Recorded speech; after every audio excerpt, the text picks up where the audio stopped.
I'd like to welcome Mike Meriton, co-founder and COO for the EDM Council. Mike joined the EDM Council in 2015 to lead industry engagement, having been the co-founder and the first chairman of the council. Mike. Thank you, Carol, and welcome to our EDM webinar audience. So why are we all here? Businesses want to keep ahead of the curve with data-driven insights, with tools and technologies which today are readily available. However, enterprise-wide implementation can come at a great cost. And without a data-literate workforce who are ready, willing, and able to use them, the return on investment can be hard to discern. So in today's webinar, we're going to be discussing what is meant by data literacy and what does it look like in organizations today. We will be covering new data from an industry-wide survey conducted by TDWI in conjunction with Calibra, and discussing key factors to building a data literate workforce. We will be joined by three speakers today: Simon Walker and Mark Thacker from Kubrick, which is a data, AI, and cloud consultancy who create their workforce trained in these skills, as well as Simon Hankinson from Calibra, one of Kubrick's partner technology providers in data intelligence.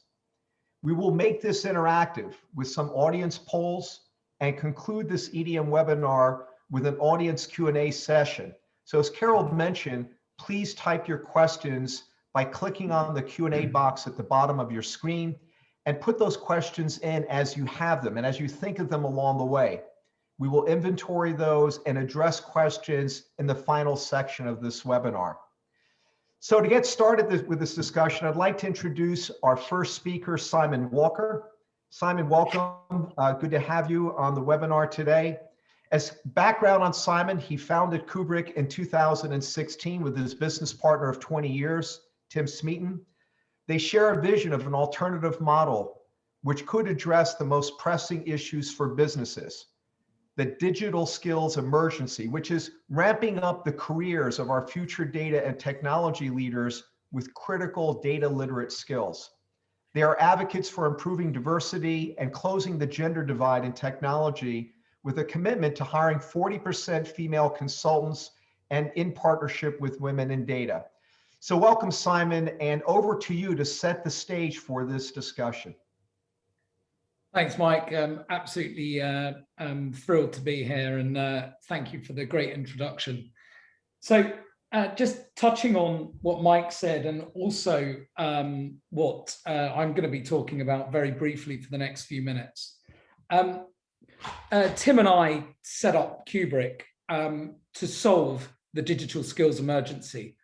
And we see this accelerating at the moment. And what I'm going to touch on is hopefully share some tips with how we can all address that acute skills shortage that we see actually holding back organizations at the moment, but also society. And the way we've approached it is that we need to change our workforce, and we need to change the people coming into our workforce to stand any chance to be able to redefine our business models or make the very most of really the next industrial revolution that's coming up to us at the moment. And, you know, mark my words, there's also very much a war for talent at the moment. I know that's a fairly overused phrase, but this is becoming extremely acute. Next slide, please. So I've taken this from Microsoft, and their data science team did this at the height of COVID. And what I found really interesting on this was what they are seeing happening in terms of our workforce, and also seeing the skills that are needed. Also within this report, it actually saw the decline in training spend from organizations and industry. Interestingly, for those of you that are tuned in from the UK has a working population of around 33 million. And what I found both stunning and worrying is that just in cyber, data analytics, machine learning, and AI, Microsoft's data science team predicted there are 4 million new roles that would be required, generated by 2025. That's an incredible amount, and that's something that we have to look at. And as I've said before, this has been accelerated by COVID. So this got Kubrick thinking and reflecting on what we could do. Next slide, please. Just going to run a quick poll here to actually see if the digital skills emergency is going to harm your organization's data enablement. So I'll just wait until that's done. And Camilla, you'll be, I think you'll be coming to those. Yeah, brilliant. Thank you. Okay, that's good. So small minority doesn't think so. Often when we've been talking to organizations, a lot of the digital native companies don't feel that because of how their organization has been born, but that's interesting. Next slide, please. So I'll just let you digest this, but it's probably worth noting we're now one of the largest graduate recruiters in the UK, soon to go to the US. We have something like 50,000 applications every year, and that's only increasing. And we're probably the largest data hirer, certainly at that entry level in Europe at the moment. And we take on around about 2% of people that apply to us. And that's given us a real issue, because something I'm going to touch on a bit later is the unfillable role. But we suddenly realized that if we want to be able to create our own workforce and get these bright young minds in and be able to harness their soft skills and train them the technical skills, we had a real issue. Not only were we running out of people, but as Mike mentioned at the beginning, one of the key purposes of Kubrick is to be able to have diversity, because we don't believe homogenous data teams work. So we analyzed over 10,000 job postings of data professionals, and we saw what skills were required. And then we looked at how can we widen this net. Next slide, please. So we looked at, in terms of what would data align degree disciplines, and how did they compare to STEM, and where were the universities, what degree did they have? And we hypothesized that perhaps by widening the net and by being a little bit more open on the soft skills, that maybe we could get more people. An interesting thing that I recently read is they were talking about how to become a data engineer. And it was argued that actually one of the key skills for being a data engineer is maths. And actually, they referenced an earlier study that actually it's not about necessarily the technical skills that make you a good coder or make you good at a certain job, but it's the passion. And actually, if we can widen the net more and actually look for those soft skills and passion, then actually maybe our own personal challenge where we're taking on 2% of people, maybe we don't have to take on the 2% of people, but we can widen that to 3%, 4%, and actually solve our own challenge of a lack of people coming through that I know many of you may be feeling. Next slide, please.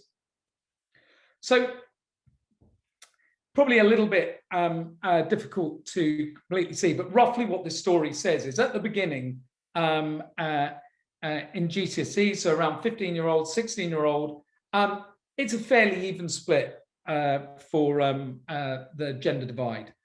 As you start coming down, you have what's called a leaky pipeline, where actually more women drop out of STEM type degrees. And that's reflected in the workplace too. And where you get down into the graduates, you've only got 37% women compared to 63% men. And that was really interesting for us. Next slide, please. So what we looked at was when we looked at the 173,000 graduates, and we also looked at all the degree courses of the top universities in the UK. We actually looked at data aligned degrees. Now, one of the interesting things that we came from was we have something like 500 data engineers currently working for us. And actually, we found that things like we had incredible data engineers from biochemistry and things like that. And we found that they had a greater propensity and a better gender divide in their own degree. So what this shows you is basically we've looked at STEM and data aligned degrees with a first or 2-1 pass from top universities, and we still have this interesting gender divide and issue. Next slide, please.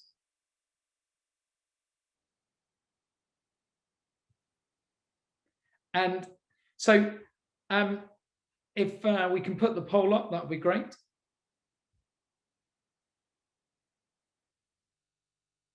Okay, so the majority do think that. Okay, that's really interesting. Thank you. Okay, and next slide, please. So when we went through data aligned degrees, what we found was we were able to get a better propensity to have more women coming out of those degrees. So the pool that we were looking at got a lot wider. The other thing that we found really interesting is that technical skills are changing at such a pace. If you look at our original data engineering practice cohort that we undertook at the end of 2016, full of Hadoop and Cloudera and things like that, and you now look at it, it's probably only shares about 25% similarity.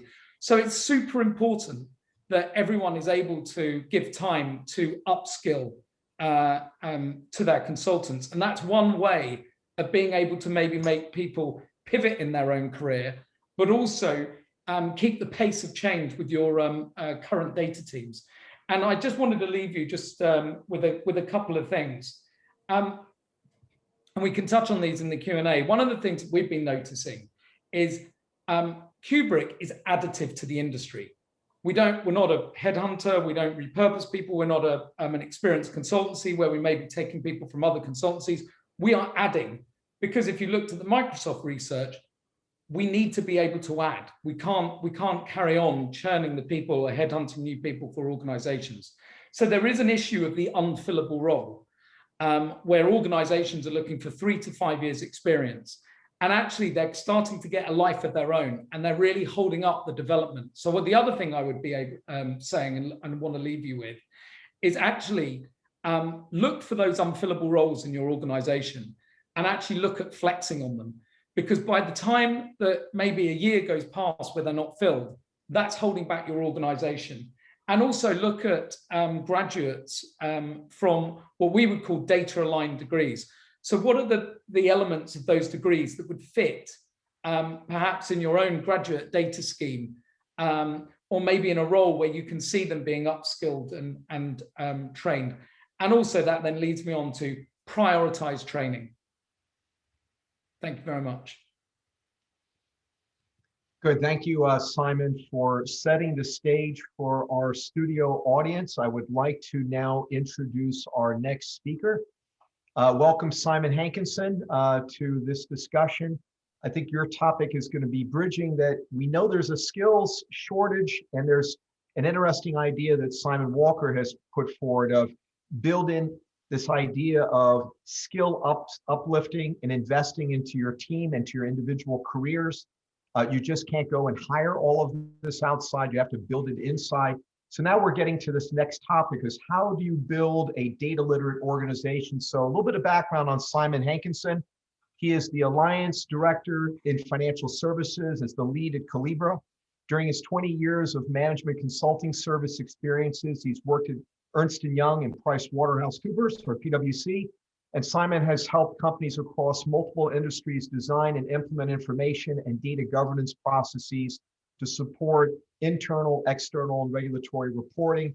So Simon, if you don't mind picking up from here, I think our audience is focused on this topic of how do I become a data literate organization? Absolutely, and Mike, thanks for the introduction, and thanks everyone for joining. Yeah, I think I'll connect to well with what Simon shared as I share some of the observations and findings that we have at Calibra, but also some of the findings that came out of a survey we recently completed with TDWI. Data is becoming more and more central and critical to accomplishing organizational goals and remaining competitive. 81% of executives agree that their organizations should be data literate, that data should be at the heart of all decision making. Yet consistently, when we poll our customers, 69%, almost 2/3, say they struggle, more than 2/3, say they struggle to turn data into insight, and 70% of analysts are wasting time searching for data. Only 10% of companies that we polled described their company as open about sharing data. And even maybe surprisingly, half of CEOs are concerned about the integrity of data in their reports. The reality for many organizations is that they are not realizing the value of their data, and they are not data literate. Go to the next slide. So what is data literacy? I saw that was one of the first questions that came through in the chat, even as we're starting. And I have a couple of slides coming up on different definitions, because I think what we'll see is there is no single definition, but there is consistency in the themes that run through organizations that want to be and desire to be data literate. Gartner says data literacy is the ability to read, write, and communicate data in context. We'll present some ideas and approaches towards establishing and raising your organization's literacy and maturity levels. Go to the next slide. So as has been mentioned, we recently completed a survey conducted by TDWI, in which respondents gave their definitions of data literacy. They emphasized the ability to find the right data and use it to support business strategy, objectives, and decision-making. In other words, to be data-driven and to recognize and use data as an asset. Now, data as an asset is not a new concept, but the survey told us that most organizations are still challenged to consistently achieve this goal.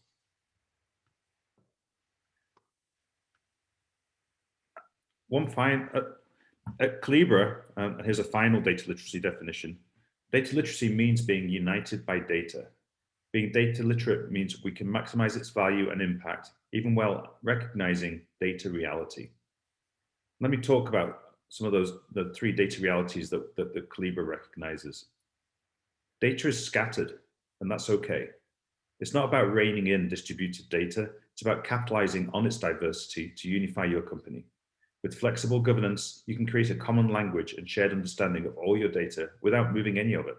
And you can eliminate disconnected, disjointed views of information. You'll only go as far as bad data takes you. Increasing trust in your data increases the pace of innovation. It amplifies the impact of AI and machine learning, and the only way to achieve it is to implement automated intelligent processes that curate quality data. And data only works when people can work with it.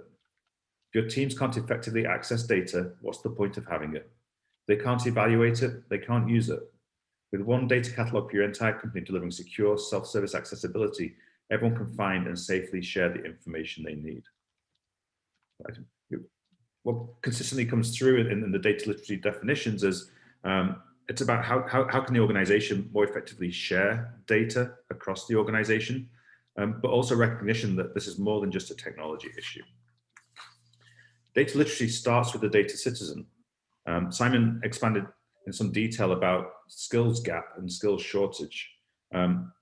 Before we dive deeper into how to become data literate, let's take a step back and define what a data citizen is, and explain how everyone on the call is a data citizen, and how each data citizen contributes to data literacy and a data-enabled culture. Everything starts with the data citizen. Data literacy may be your goal, it's the what, but you can't achieve it without the who, and that is all of you and the data citizens. At Calibra, we believe that everyone is a data citizen. In today's fast-paced digital world, everyone needs data to do their job. Data citizens need to be able to easily access trustworthy data so they can make informed business decisions. But being a data citizen is not just about accessibility. Rather, like a citizen, data citizens have rights and responsibilities. From a privacy and security perspective, a data citizen must ensure that data is used in the right way. This concept of a data citizen is a core part of our mission, to be united by data. Next slide. So let's talk about how to create a data literate culture, starting with some of the barriers that were reflected in the survey we conducted. There are certainly barriers to becoming data literate. Maybe surprisingly, the largest barrier highlighted in the survey was not technology. Many programs try to rely on technology to overcome barriers, but the survey highlights that technology alone will not achieve data literacy. The greatest barriers to becoming data literate in the survey were collectively the need to invest in people and process change and to prioritize change management. For example, more than 50% of respondents cited the lack of understanding of the value of data literacy, attributed to the lack of communication about the program, communication about data literacy objectives, why data literacy is important, its value, and how and why to accomplish it. Other common barriers highlighted in the survey include lack of funding, essential given the amount of process change and training required by most organizations to be successful, and lack of executive buy-in. Research and experience consistently tell us that a data literacy program that does not have business ownership and support will struggle to be successful. Together, these barriers highlight an overarching priority for any successful data literacy program: change management. For many organizations, data literacy requires process change, making executive business sponsorship crucial and highlighting the need for formal and ongoing training programs. Data literacy is not a one-time event. To maximize success, data processes need to become part of business as usual processes. So we also ask companies how are companies helping to build a data literate competency? And again, they highlighted some of the barriers. More than 70% of organizations said that organizational issues remain a larger barrier to literacy than the data itself. Only 23% of organizations said that data itself was the issue to becoming data literate. Rather, the issues identified were organizational, such as lack of ownership, lack of collaboration, particularly between business, IT, and analysts. The majority of organizations have established an executive role responsible for data. Let's call it the rise of the chief data officer and/or the chief analytics officer. But creating the role is not in itself sufficient to becoming data literate.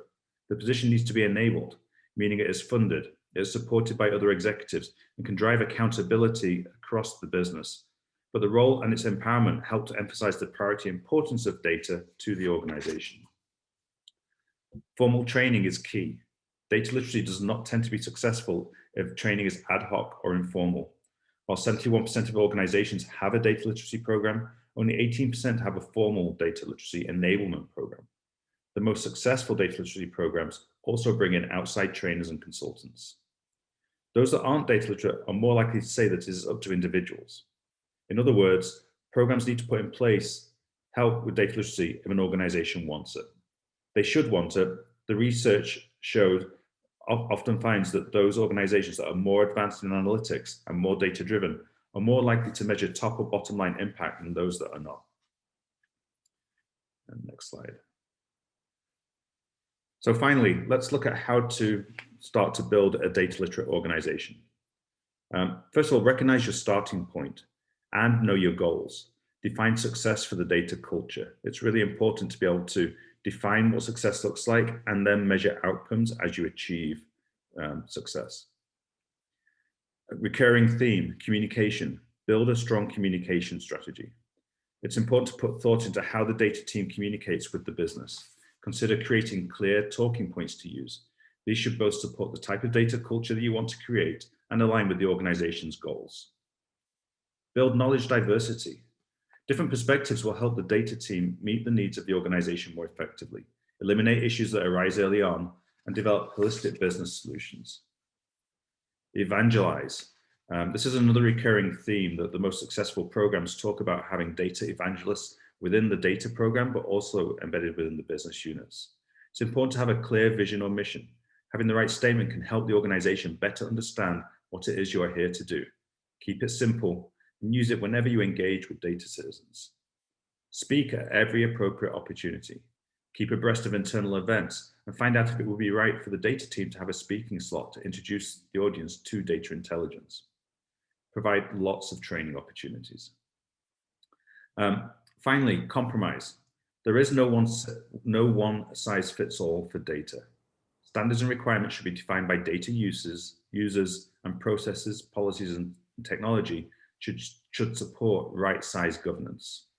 One size fits all is doomed to fail. Now I'm going to hand over to Mark, who will talk in more detail about the ingredients to establish data literacy. Good, thank you, Simon. Really solid points for our audience, frankly, to keep in mind. This is a journey, and there's various investments and awareness to get the program going. So I think now we're going to move over to Mark Thacker. Welcome, Mark, to the discussion. A little bit of background on Mark. He joined Kubrick in 2020 as a principal consultant. He's helped over 100 Kubrick consultants ramp up their data management careers.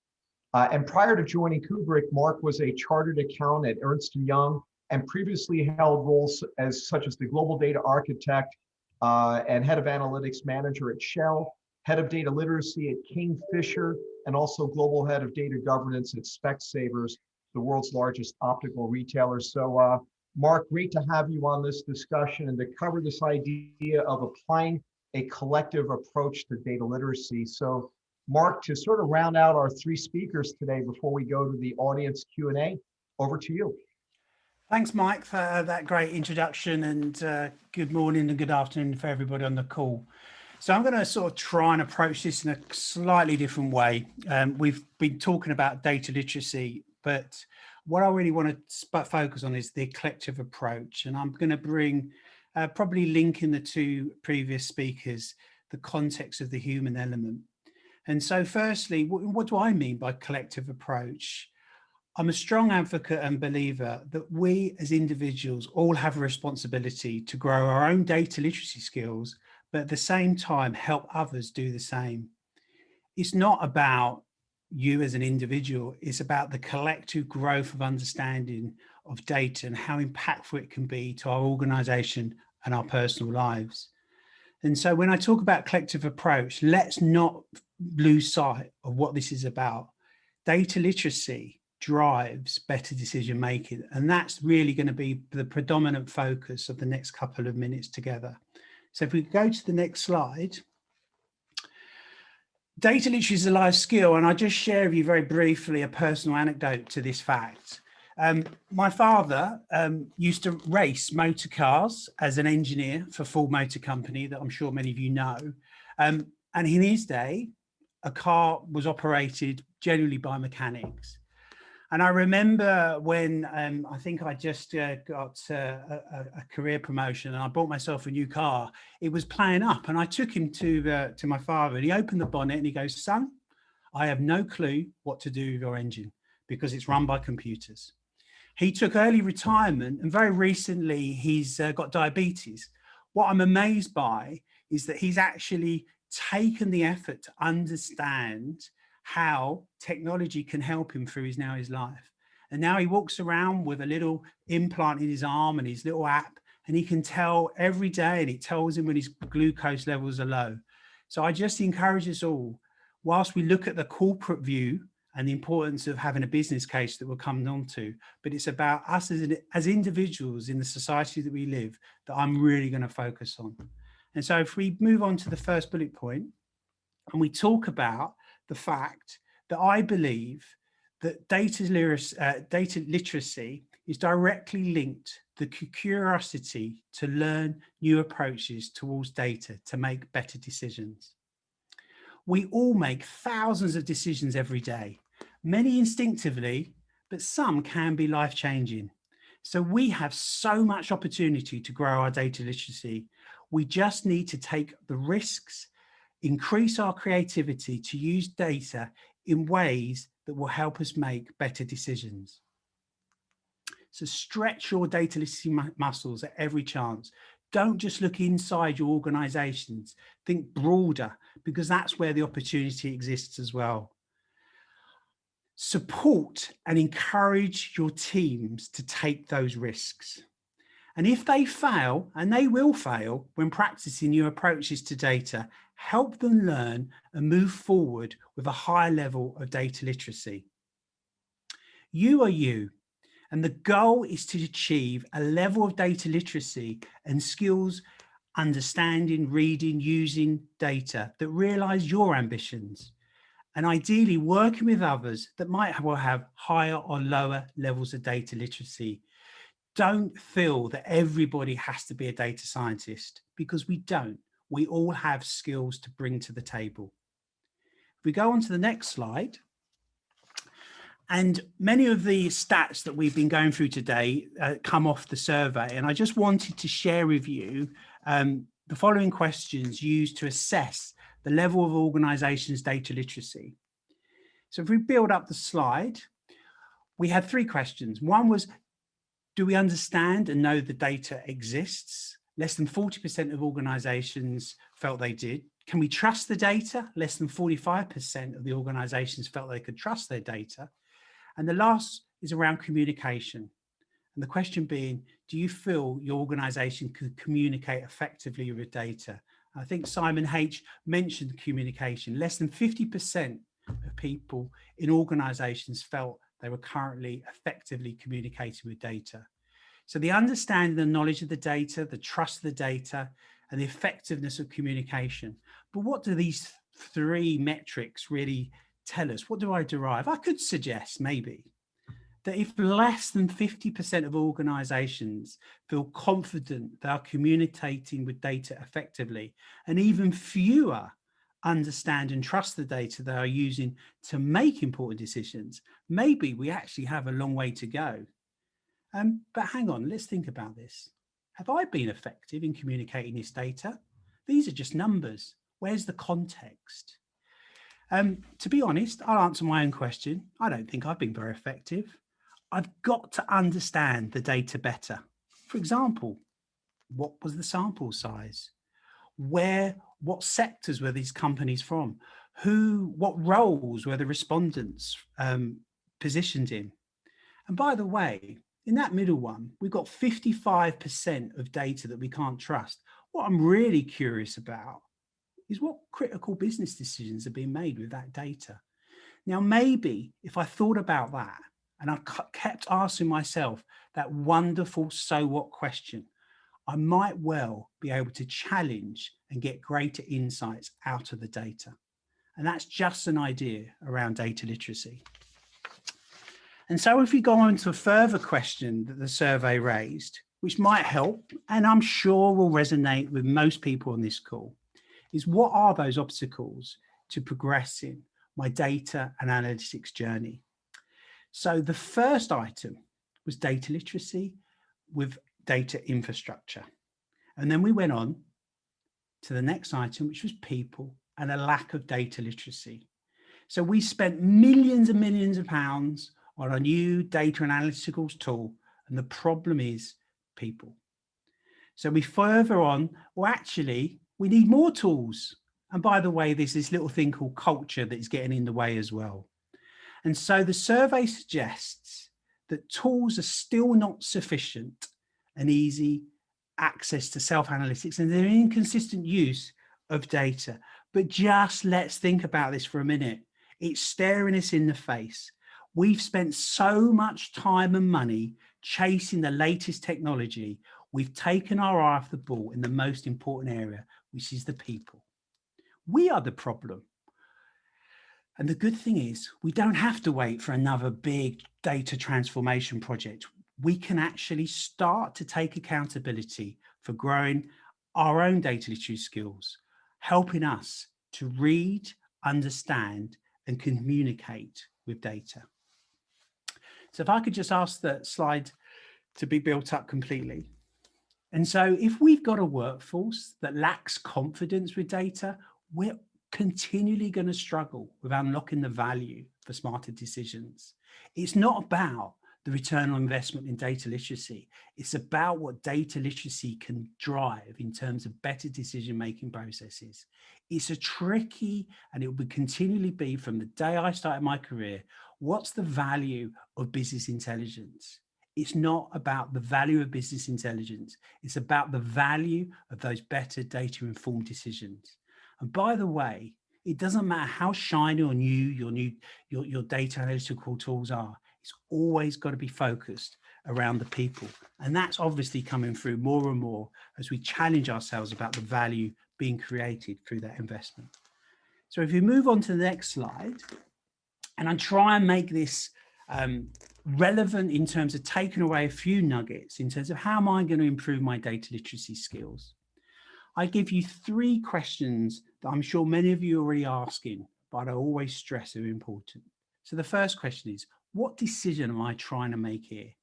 The second one is, how relevant is my data and my analysis? And the third and most important one is, am I able to communicate my findings effectively?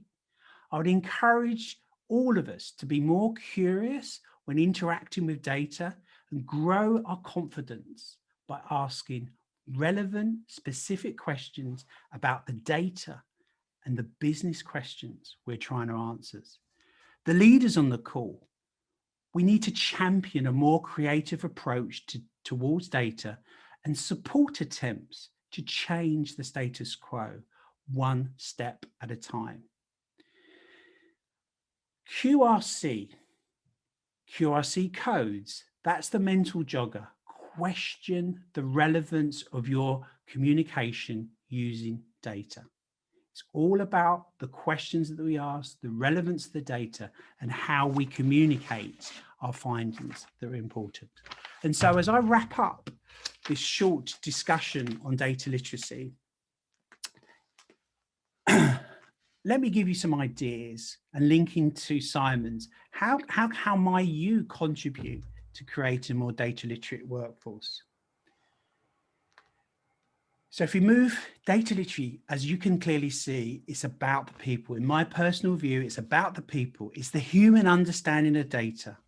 By building a workforce that consists of all backgrounds, we can harness the soft skills that promote learning and communication around data literacy.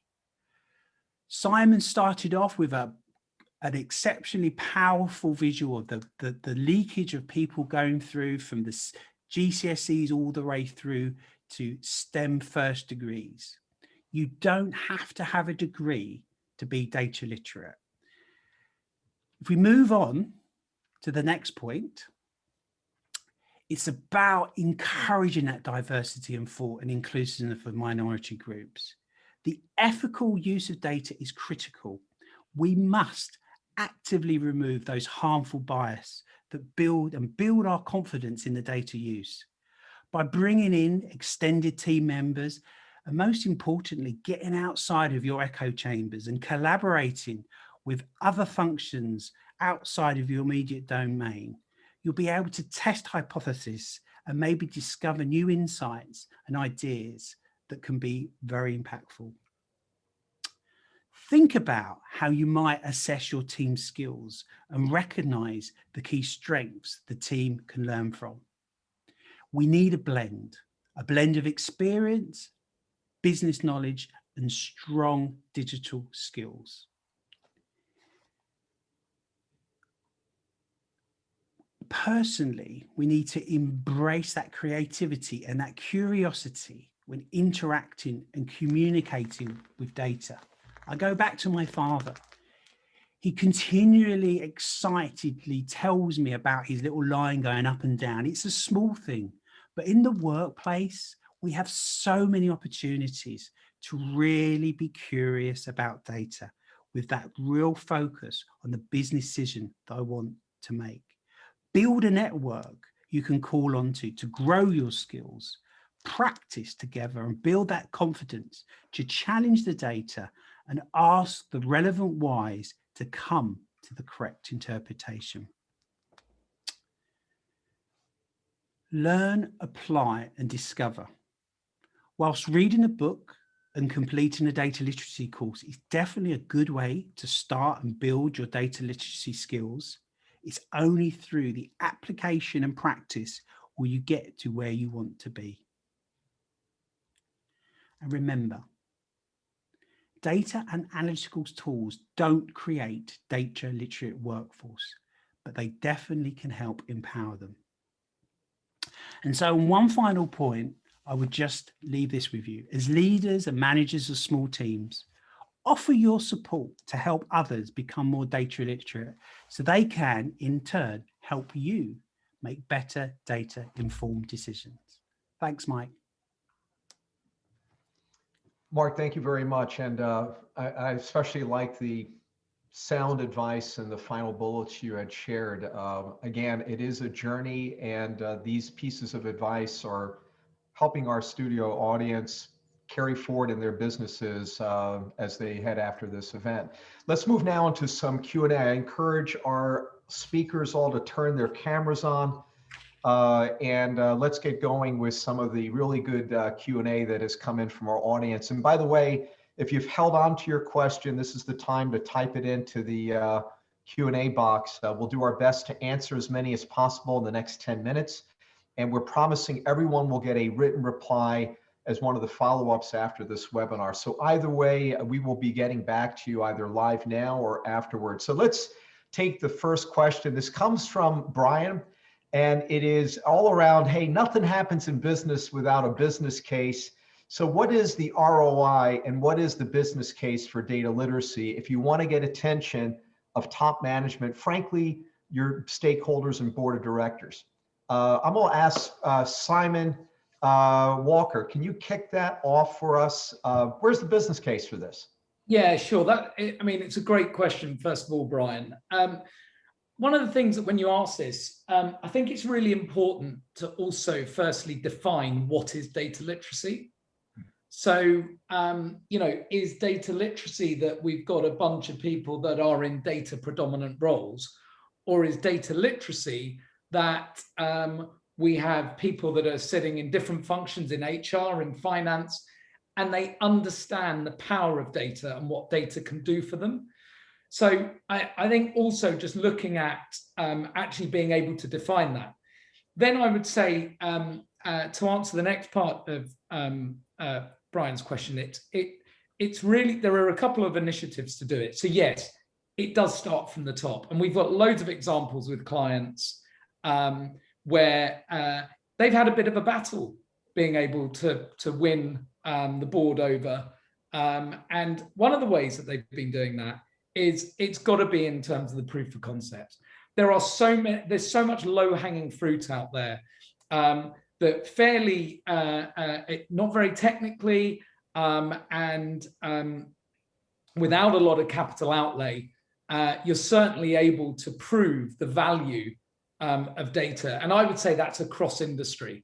And then in terms of who's the logical owner, well, I think, again, that it sounds to me the convincing has to be done probably outside of technology and data. So maybe I'd be looking at who has the influence on the board. A recent example for us, we worked with a very, very large, well-known manufacturing company. And actually the drive for data for them came eventually from the CFO. And that all came down to once they merged with another business and they were able to correlate their finances and get some really, really good insights about their client spend and reporting on that. So I think you've got to pick your battle, and you've got to pick where you think you're going to make the biggest impact on those POCs if that was your route. But yeah, really great question. So Simon, thank you. Good response. Mark, I'm going to do a little bit of a follow-up on this question of the ROI and the low-hanging fruit and where to start. We had one of the questions came in from Pardeep. You know, where do you start? How do you commence this journey? And Simon Walker, you made the point that you can't boil the ocean. You should pick some very specific use cases to build strong support that there is an ROI. So Mark, the logical question next is, if that's the path you're following, what are the characteristics of the low-hanging fruit? And from your experience, what initiatives are usually the easier ones that draw good results that business will pay attention to? I think from my experience, you got to realize, as Simon said, not everyone's effectively round the table. So you got to find at that right level of the organization an advocate and work with them. And one of the things that I've done in my past roles is push a data task force to go and find some of those issues, to qualify some of the low-hanging fruit, as we call it. And actually, by iterative discussions and showing where the data can help address the problems, you can actually quickly, over weeks rather than months, start to actually show and demonstrate some progress and immediate return. I think in terms of more absolute, if you think about, and we all know data breaches are on most of our sort of worry lists, 40% of data breaches are actually caused by internal employees. So if you want to get somebody that's quite interested in the worry of the risk of the organization, that can sometimes be a way in terms of working to reduce that particular metric. And I think also the data brawls, we've heard them before. The data brawls will typically indicate where people are working in their silos, and sometimes that can help you get your sort of, your top 3 or 4 areas where maybe through driving a linkage to that and improving literacy and giving the focus to literacy, then so the value can be unlocked, and because those data brawls don't add any value.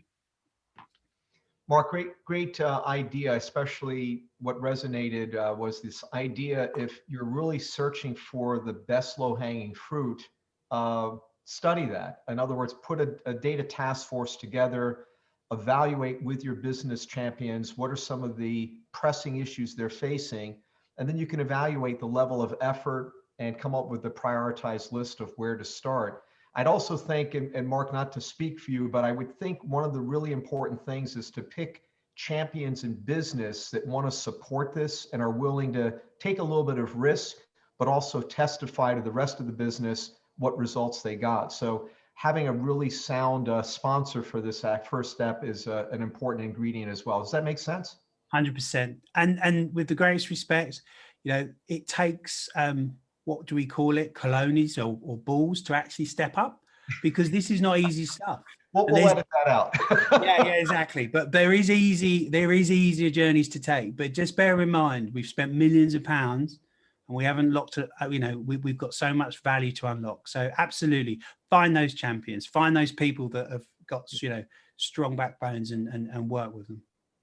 So Simon Hankinson, a question came in. It's from Devin, and it's how do you measure employee data literacy? It seems, a little bit like measuring water or something. It's out there, but hard to put your finger on. What ideas would you give? And I do think it's the classic, if you're talking about change, but you don't measure it, you have no way of communicating back to anyone if you've actually achieved anything. So having a good measurement criteria at the start of your journey is a great way to show top management you are making a difference. So what do you measure for data literacy? It is a great question, and it's definitely one of the conundrums that I see organizations struggling with.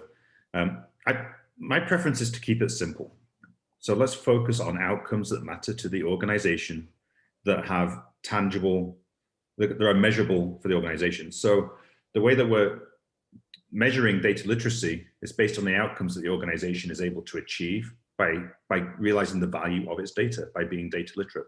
Let me make that a bit more tangible. So I work with a lot of organizations who, one of their big strategic efforts is data modernization. They're migrating to the cloud, data lake in the cloud. And often an objective is, how do we make this data information more easily available to the organization? Now, just having it in the cloud doesn't necessarily solve a problem. It's really about the context of the data that's in that cloud and how are we going to use it. That's where the real value starts to come. So migration to the cloud might be one of the measurable outcomes, but then how are we using that? How's that informing business decisions becomes a much more tangible and measurable way of determining value, which is more likely to resonate with the business, to resonate with the stakeholders that we need to have engaged and supporting us to continue to expand. So I think about data literacy. Of course, it's in how many people have the right skill sets, but if they're not applying that to relevant questions that matter to the strategy of the organization, then we're really not solving anything or adding value. So it's really the outcome that we're now able to have data-informed decision-making, to me, is really how we measure this. And that's validated by the business. It's hard for technology or IT to say that we now have this capability. The business needs to be endorsing it and supporting it. Understood. So final question from the audience, and everyone that typed into either the chat or the Q&A box, all the questions will be answered in writing following this webinar. So thank you for putting them in. And we obviously have limited time on the wrap up here, but One final question. It's an intriguing one of, are we always going to be in a gap stage? This is Pardeep, and he's raised this idea that is the rate of change in tools and capability moving faster than our ability to actually educate people to leverage those capabilities? In other words, are we always going to have a gap, or is there things that companies can do to essentially engineer a pace that is equal or greater than how fast technology is evolving? And it's a very fundamental question. Simon Walker, do you want to jump in on that one? And we'll let all of you do a quick spin, and then we'll do final comments. Yeah, sure. Yeah, what a great question. I mean, it also begins really from our own educational system and universities, and what are they doing about it, and their ability to keep up with the pace of change. But to answer the question directly, you know, that whether they are going to specifically, these gaps going to be in data or not, I think that's quite a difficult one to tell. We've done our own research internally, and for example, in data engineering, we feel there's going to be, in its current state, there is still going to be a significant gap for at least 5 years. And that's a similar position with data management. And the way we've looked at that is we've looked at the technology coming through and how much that's automated and also commoditized, and when actually organizations have enough people. So do I think the skills gap will be closed in the certain areas that maybe we're familiar with? Yes, I do. Tim and I, my business partner that you mentioned at the beginning, we built a business that we listed on the stock exchange seven years later. And that was looking at the time, back in 2000, at business analysts. And there was a massive shortage. And, you know, these guys were the ones that were the bridge between technology and the business. And I think everyone thought they would go on forever being this huge skills gap. And we had a really successful global business from that, but they don't. Those skills gap just moves on, or the job evolves. So kind of in a roundabout way, yes, I think that the skills gap in the areas that we're talking about at the moment will be closed. But you know, technology skills gap and what's that presenting? No, I think it's a really big challenge. It's moving so quickly. Yeah, it is. Absolutely. And I think the underlying idea around this is it's a continuous investment. You have to build this investment as not a one and done, but a continuing process to continuously upskill. And that goes to everyone on this call. So final comments, Simon Hankinson, great discussion, big topic. We could go on for multiple hours. One or two things you would pass on to the audience as they head back into their business for the day. What would that be? First one might be careful when you do a webinar with two Simons. I think that's the first. Good. Well, Simon H. So I think two takeaways. One is engage the business. This is using technology, but to solve business problems. A quick example I see quite often: a big focus on technical metadata as part of the data solution. It might be necessary for IT, but the business doesn't understand technical metadata. They don't understand business metadata in many cases. So make sure that what you're communicating and what's that you target on what's relevant to the audience and is solving a real problem that they have, which comes back to relevance. The most successful programs I've seen building data literacy have been where the board or someone on the C-suite, the CFO, has said, we have a problem with this report, we have a problem with this metric or this KPI, how can we fix it? And turn to a collaborative group, which is technology analysts and the business, and how do we solve it? The classic example is, how many customers do we have? How do we define a customer? The classic customer 360 challenge. So picking something that's relevant to the organization, that's relevant to the business, and that has real value is really critical. And that's how you can build support and momentum for this type of program. Thank you, Simon. Mark, over to you for a final comment to the audience about, hey, what do you take out of this discussion? What can you do? So I'd leave 2 points. QRC, question the relevance of how you're using data to communicate the business decisions, and take personal ownership of your data literacy journey. learn to learn. I'm lucky. Simon and co gave me a fantastic opportunity to do, after nearly 30 years in my career, the best job I've ever done. I can expose myself to sort of the latest technology, but in a company, sometimes you're stuck with what you've got, but that shouldn't be an excuse. You've got to learn, and every day you've got to try and be that little bit better. And that, plays out to the fact that you've also got to find your space. I remember listening not so long ago, data leaders lead and data coders code. I think that's changing. We've got to have a broader perspective of the soft skills of communication and driving and influencing, with a better appreciation that technology is overtaken us. And so that's that learning to learn, I think, is the second point I just Mark, great comment. I love the statement, learn to learn, and making that a part of what you do daily. So Simon Walker, we're almost out of time. So final remark on the thoughts for our audience. And then we're going to do some housekeeping just to let everyone know how they'll get follow-up from this event. Yeah, I mean, it's been an awesome webinar. Thank you so much. I mean, I don't know if this is the time that we talk about, Mike, about how people can get in touch or things like that. Yeah, let's do that quickly. You want to move on to that at this stage? So you'll see if we move the slides a couple forward. Do you want to just quickly cover a Kubrick and then on to how do they get in touch? Well, look, we're based in the UK at the moment, helping over 70 organisations solve their digital skills emergency. We're soon to be in the US, which we're really looking forward to. Based first and foremost out in New York, and that should be in around about 12 months.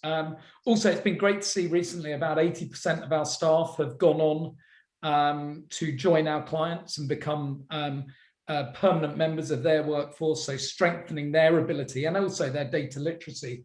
We love showing people around our data labs and showing how we create our own workforce in the training, where you could see people, you could see geniuses like Mark Thacker in action. And if COVID doesn't allow or distance doesn't allow, we can do it virtually. So yeah, please look me up on LinkedIn, give us a call. But yeah, it's been. Go to the next slide, Simon. We have just, if you want to learn more, we absolutely thank you to the Kubrick team, our panelists, for speaking today. We absolutely encourage you to learn more by reaching out to Kubrick. There's the contact data. 2 final housekeeping items. Everyone will get 2 emails. A recording of this will be sent to you within a few hours. Share it freely inside, outside of your company. It's a public service. Please share this widely. Visit the EDM Council website to learn more about these type of capabilities. There's also training programs that you can click on and learn about. And importantly, thank you for joining us today. It was a great discussion. We wish everyone a good day. Thank you. Thank you very much.